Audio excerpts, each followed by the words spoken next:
जय हिंद साथियों। उत्तर प्रदेश के छठवें चरण का चुनाव लगभग समाप्त हो चुका है। छठवें चरण में जो लगातार रुझानें आ रही हैं कि उत्तर प्रदेश की 14 लोकसभा में कौन मैदान मारा, कौन यहाँ पर मायूस होकर अपने घर लौटा। साथियों, आज जानेंगे कि छठवें चरण की 14 लोकसभा सीटों में कौन सी पार्टी, कौन सा दल आज विजय रहा। साथियों, आप जैसा कि जानते हैं कि भारतीय जनता पार्टी के खेमे में काफी मायूसी है। उन 14 जगह को लेकर भारतीय जनता पार्टी सिर्फ 2 ही जगह पर फाइट कर रही है, इन 14 सीटों पर। आइए पहले जान लेते हैं कि आज कितना प्रतिशत वोट कहां पड़ा। आप यहां पर देख सकते हैं, जितने भी हमारे भाई बहन इस वीडियो पर पहली बार आए हैं वो चैनल को सब्सक्राइब कर लीजिए और हो सकता है मोहब्बत से बेल आइकन को दबा लीजिए। चलिए जान लेते हैं। सुल्तानपुर लोकसभा में 53.60% मतदान हुआ है। प्रतापगढ़ में 49.65% मतदान हुआ है। फूलपुर लोकसभा में 46.80% मतदान हुआ है और इलाहाबाद में 49.30% मतदान हुआ है। अम्बेडकर नगर 61.53% यहाँ पर मतदान हुआ है। सरबस्ती में 50.71% मतदान हुआ है।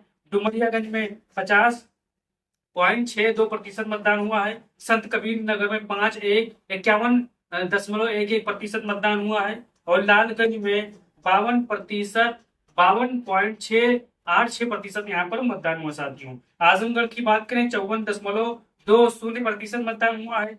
जौनपुर की बात करें तो 52.65% मतदान हुआ है। मछली शहर की बात करें तो 52.10% यहाँ पर मतदान हुआ है। भदोही की बात करें तो यहाँ पर 50.60% मतदान हुआ। साथियों, सबसे ज्यादा मतदान, यूं कहें सबसे ज्यादा बम्पर वोट कहाँ पड़ी, मैं आपको बता दूं। सबसे ज्यादा बम्पर वोट अम्बेडकर नगर जिले में पड़ी। 60% वोट, बस कुछ ही प्रतिशत यहाँ पर कम है। 59.53% यहाँ पर वोट पड़ा। साथियों, फिर दूसरे नंबर पर आता है बस्ती लोकसभा का, तीसरे नंबर पर आता है श्रावस्ती लोकसभा का, फिर चौथे नंबर पर आता है आजमगढ़, फिर लालगंज। यहाँ पर आज जो माहौल है साथियों, जो रुझान है, जिन सीटों की बात मैं आपको बता दूं कि कहां पर कौन सा पार्टी चुनाव जीत रहा है। साथियों, रुझान आ चुके हैं 14 उत्तर प्रदेश के छठवें चरण की लोकसभा के। चलिए जानते हैं। प्रतापगढ़ में समाजवादी पार्टी की बम्पर लहर थी। फिर दूसरे नंबर पर फूलपुर लोकसभा में समाजवादी पार्टी की बम्पर लहर थी और रुझान में समाजवादी पार्टी, चाहे वो प्रतापगढ़ हो चाहे फूलपुर हो, यहाँ पर जीत रही है। जीत का कारण यह है कि राजा भैया के समर्थकों ने समाजवादी पार्टी का यहाँ पर भरपूर मदद किया, सहयोग किया। इसलिए समाजवादी पार्टी के जो कार्यकर्ता थे, जो कैडर थे, जो बूथ लेवल के कार्यकर्ता थे, उनमें दुगना जोश था। यहाँ पर भारतीय जनता पार्टी के प्रत्याशी का दाल नहीं गलाए भाई। यहाँ पर क्योंकि भारतीय जनता पार्टी जो अराजकता फैलाती है जगह, वो दाल इसलिए नहीं गला है क्योंकि यहाँ पर समाजवादी पार्टी प्लस जनसत्ता दल का साथ था। फिर चलिए सुल्तानपुर की तरफ। सुल्तानपुर मेनका गांधी का इस प्रकार से गढ़ कहें, लगातार वो एमपी बनती आती थी लेकिन वो क्षेत्र में एक्टिव नहीं थी। इसलिए यहाँ पर समाजवादी पार्टी की जो प्रत्याशी हैं और जो यहाँ पर मेनका गांधी है, लगातार यहाँ पर लड़ाई कर रही है। साथी, यानी लड़ाई बड़ा दिलचस्प है। यहाँ पर मेनका गांधी भी चुनाव जीत सकती हैं और समाजवादी पार्टी के जो निषाद प्रत्याशी वो भी मैदान फतेह कर सकते हैं। साथियों, फिर चलिए इलाहाबाद के चलते हैं। रेवती रमन सिंह के जो लड़के हैं यहाँ पर मैदान काफी फतेह कर चुके हैं। जो लड़ाई थी यहाँ पर बहुत दिलचस्प तरीके से देखने को मिला कि यहाँ पर इंडिया गठबंधन के प्रत्याशी को काफी मजबूती के साथ यहाँ पर लोगों ने चुना। साथी, फिर चलते हैं श्रावस्ती में। श्रावस्ती में आप माहौल देखेंगे कि लगातार यहाँ पर पिछड़े दलित अल्पसंख्यकों ने आज बोरा भर भर के समाजवादी पार्टी के प्रत्याशी रामस्वरूप मणिवर्मा को वोट दिया और रुझान जो आ रही है कि स्वरूप मणिवर्मा जी यहाँ पर मैदान फतेह कर चुके हैं, ये आप कंफर्म समझ ले। साथियों, फिर चलिए बस्ती की तरफ। राम प्रसाद चौधरी जी काफी अच्छे से मैदान यहाँ पर हैंडल किए चुनाव और यहाँ पर पिछड़े दलित अल्पसंख्यक एक मुस्त होकर यहाँ पर समाजवादी पार्टी की तरफ उनका रुझान था और बस्ती भी जीत चुके हैं। साथ ही समाजवादी पार्टी। अम्बेडकर नगर में लालजी वर्मा ने काफी माहौल काटा क्योंकि यहाँ पर लालजी वर्मा का सुबह सुबह वोट देकर गए थे तो यहाँ पर पुलिस वालों ने, ये खबरें आई थी कि उनको नजरबंद कर लिया गया। लेकिन यहाँ पर जब फिर बस्ती से लालजी वर्मा जी यहाँ पर वापस आए तो तब तक वीडियो पूरे देश में फैल चुकी थी उनकी और उनका माहौल एक बार फिर से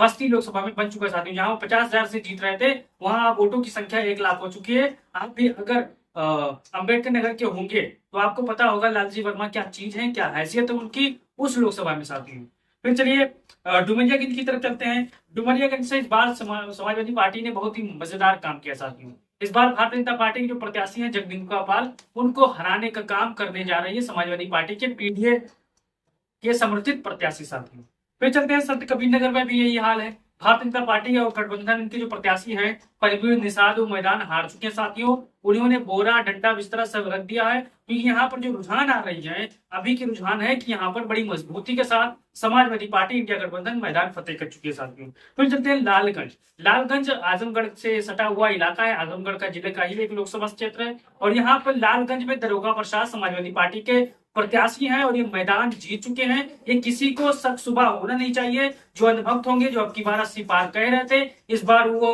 उनको जनता ने नकार दिया है, क्योंकि यहाँ पर लगातार पीडीए पिछड़ा दलित अल्पसंख्यक जब फार्मूला था, अखिलेश यादव ने बनाया था, वो फार्मूला यहाँ पर सुपर हिट नजर आ रहा है साथियों।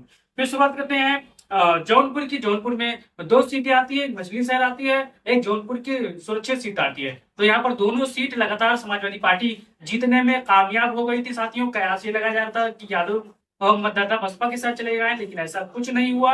ऐसा अब कयास लगाया जा रहा है कि जो समाजवादी पार्टी के प्रत्याशी 1 नंबर पर रहेंगे, भारतीय जनता पार्टी के प्रत्याशी तीसरे नंबर पर रहेंगे, दूसरे नंबर पर जो बसपा के प्रत्याशी वो रहेंगे साथियों। यही हाल मछली शहर का है। प्रिया सरोज ने काफी दमदारी के साथ चुनाव लड़ा और यहाँ पर भारतीय जनता पार्टी के प्रत्याशी को चित कर दिया साथियों, हर तरह हर जगह से साथियों। फिर शुरुआत करते हैं भदोही की। भदोही जो कुछ सीट है यहाँ पर टीएमसी के खाते में आई है। टीएमसी जो तृणमूल कांग्रेस के का सहयोगी दल है इंडिया गठबंधन का, यहाँ पर ममता बनर्जी के प्रत्याशी ललितेश मणि की पार्टी यहाँ पर काफी मजबूती के साथ चुनाव लड़े और यहाँ पर इन्होंने फतेह हासिल किए। लेकिन लड़ाई यहाँ पर कुछ बूथों पर है, क्योंकि यहाँ पर जो महंगाई का मुद्दा है, आपकी बहन आपके भाई जो घर में किचन में काम कर रही है, उनको महंगाई क्या होती है, साग सब्जी की कीमत क्या होती है, आटा दाल की कीमत क्या होती है, वो अपनी बहन अपने भाई से पूछेगा, क्योंकि महंगाई पर चुनाव हो रहे हैं। आपका भाई आपका बहन अगर घर में बैठा है पढ़ लिख कर, तो सरकार जिम्मेदार है, भारतीय जनता पार्टी की सरकार जिम्मेदार है यहाँ पर, क्योंकि इन्होंने हिंदू मुसलमान के सिवाय प्रदेश और देश में कुछ नहीं किया साथियों। मोदी जी के जब आप भाषण सुनेंगे तो वही घिसा पिटा रखा भाषण है कि मुसलमानों को ये दे देंगे, मुसलमानों को वो ले लेंगे, उनका चप्पल ले लेंगे, उनकी भैंस खोल देंगे, यही सब है साथियों। आप जितने भी हमारे भाई बहन इस वीडियो पर पहली बार आए हैं, आप अपना राय दीजिएगा। जो ये रुझान है 14 में से 12 सीटें इंडिया गठबंधन कंफर्म तरीके से चुनाव जीत चुका है। आप ये लिख लीजिए। 4 तारीख को हम मिलेंगे फिर आपसे एक बार इसी सब को चर्चा करेंगे साथियों। वीडियो को आप शेयर करिएगा, चैनल को सब्सक्राइब करिएगा। जय हिंद, जय भारत, जय समाज।